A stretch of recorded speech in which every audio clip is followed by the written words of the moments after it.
চেণ্টাৰটো ক'ত আছে? চেণ্টাৰটোত ভোট কিমান আছে? চেণ্টাৰটোত ভোট কিমান পাব? হ'বতো গন্তি কিন্তু লগাম মই এনেই সোধা নাই, পাছত ভোট ওলালেতো গমেই পাই যাম, হয়নে নহয় কওক? ভোট ওলালেতো গমেই পাই যাম। আপোনালোকে ভোট দিয়ক, আমি কাম কৰি দেখুৱাম। লাহৰীঘাট ইয়াৰ পৰা কিমান দূৰ? 20 কিলোমিটাৰ। লাহৰীঘাটৰ মূল সমস্যা কি আছিলে কওক? গৰাখহনীয়া। কাম আৰম্ভ হৈছে নে নাই? গম পাইছে নাই কাম আৰম্ভ হৈছে? কোনে কৰিছে কাম আৰম্ভ? মই কৰিছোঁ, হয়নে? কিমান দিন কংগ্ৰেছক ভোট দিলে লাহৰীঘাটৰ মানুহে? কৰি দিলে নেকি? হা? মোৱামাৰী কিমান দূৰ?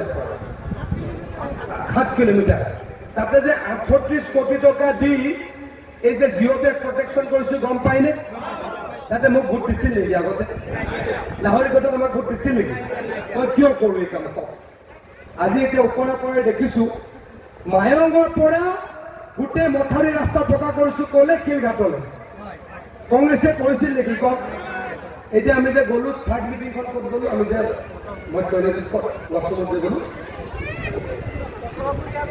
বৰখুলিলৈ গ'লো। বৰখুলি মানুহে কৈছে আপুনি বনাই দিয়া ৰাস্তাৰ কাৰণে এতিয়া আমি ফিনকে যাব পাৰোঁ, আগতে আমি ৰাস্তাত গাড়ী চলাব নোৱাৰোঁ।